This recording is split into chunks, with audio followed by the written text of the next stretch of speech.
everyone, Costume Teacher here, and I'm here today to read to you Chapter 2 of Mr. Popper's Penguins. All right, and the vocabulary words that I want to make sure you are familiar with are these. On page 10, there is the word spectacles. Can everyone say spectacles? Spectacles is another word for eyeglasses, which I'm sure many of you wear. All right, and the other word that's also on page 10 is prospect. Prospect. Can everyone say that? That means an idea. Perhaps some of you have a prospect right now.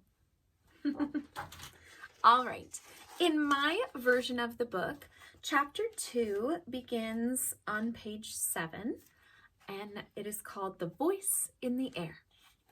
Okay, let's get started. That evening, when the little Poppers had been put to bed, Mr. and Mrs. Popper settled down for a long, quiet evening. The neat living room at 432 Proudfoot Avenue was much like all the other living rooms in Stillwater, except that the walls were hung with pictures from the National Geographic magazine. Mrs. Popper picked up her mending, while Mr. Popper collected his pipe, his book, and his globe. From time to time, Mrs. Popper sighed a little as she thought about the long winter ahead. Maybe you're doing that a little bit right now.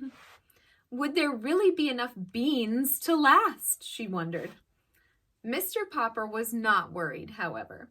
As he put on his spectacles, he was quite pleased at the prospect of a whole winter of reading travel books with no work to interrupt him. He set his little globe beside him and began to read. "What are you reading?" asked Mrs. Popper. "I'm reading a book called Antarctic Adventures. It's very interesting. It tells all about the different people who have gone to the South Pole and what they have found there." "Don't you ever get tired of reading about the South Pole?" "No, I don't. Of course, I would much rather go there than read about it, but reading is the next best thing." "I think it must be very boring down there," said Mrs. Popper. "It sounds very dull and cold with all that ice and snow." "Oh, no," answered Mr. Popper. "You wouldn't think it was dull if you had gone with me to see the movies of the Drake expedition at the Bijou last year." "Well, I didn't, and I don't think any of us will have any money for movies now," answered Mrs. Popper, a little sharply. She was not at all a disagreeable woman, but she sometimes got rather cross when she was worried about money. "If you had gone, my love," went on Mr. Popper, "you would have seen how beautiful the Antarctic is. But I think the nicest part of it all is the penguins. No wonder all the men on that expedition had such a good time playing with them. They are the funniest birds in the world. They don't fly like other birds. They walk erect like little men. When they get tired of walking, they just lie down on their stomachs and slide. It would be very nice to have one for a pet." "Pets," said Mrs. Popper. "First it's Bill wanting a dog, and then Janie begging for a kitten. Now you and penguins. But I won't have any pets around.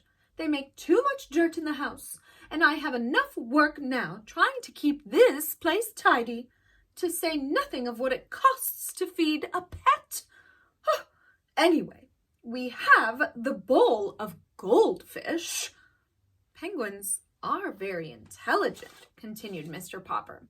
"Listen to this, Mama. It says here that when they want to catch some shrimps, they all crowd around to the edge of an ice bank.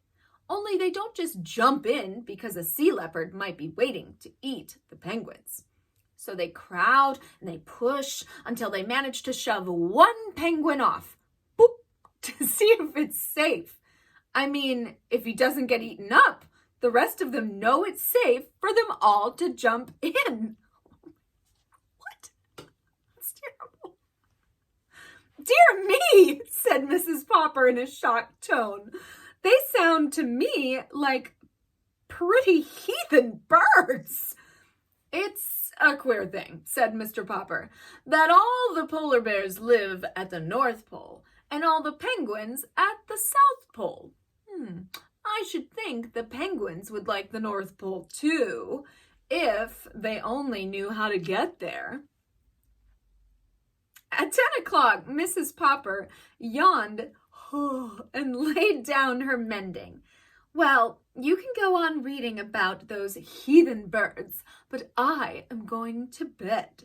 Tomorrow is Thursday, September 30th, and I have to go to the first meeting of the Ladies' Aid and Missionary Society.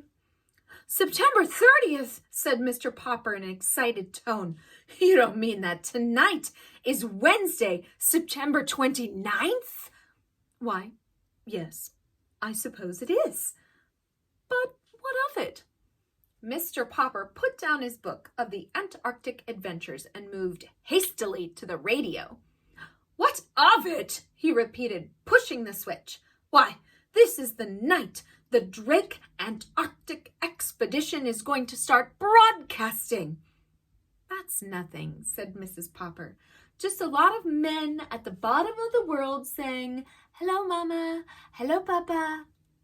Shh, commanded Mr. Popper, laying his ear close to the radio. There was a buzz, and then suddenly, from the South Pole, a faint voice floated out into the Popper living room. This is Admiral Drake speaking. Hello, Mama. Hello, Papa. Hello, Mr. Popper. Gracious goodness, exclaimed Mrs. Popper. Did he say Papa or Popper? Hello, Mr. Popper, up there in Stillwater. Thank you for your nice letter about the pictures of our last expedition. Watch for an answer, but not by letter, Mr. Popper. Watch for a surprise. Signing off. Signing off. You wrote to Admiral Drake? Yes, I did, Mr. Popper admitted. I wrote and told him how funny I thought the penguins were. Well, I never, said Mrs. Popper, very much impressed. Mr. Popper picked up his little globe and found the Antarctic. And to think he spoke to me all the way from there. And he even mentioned my name. Mama, what do you suppose he means by a surprise? I haven't any idea, answered Mrs. Popper. But I'm going to bed.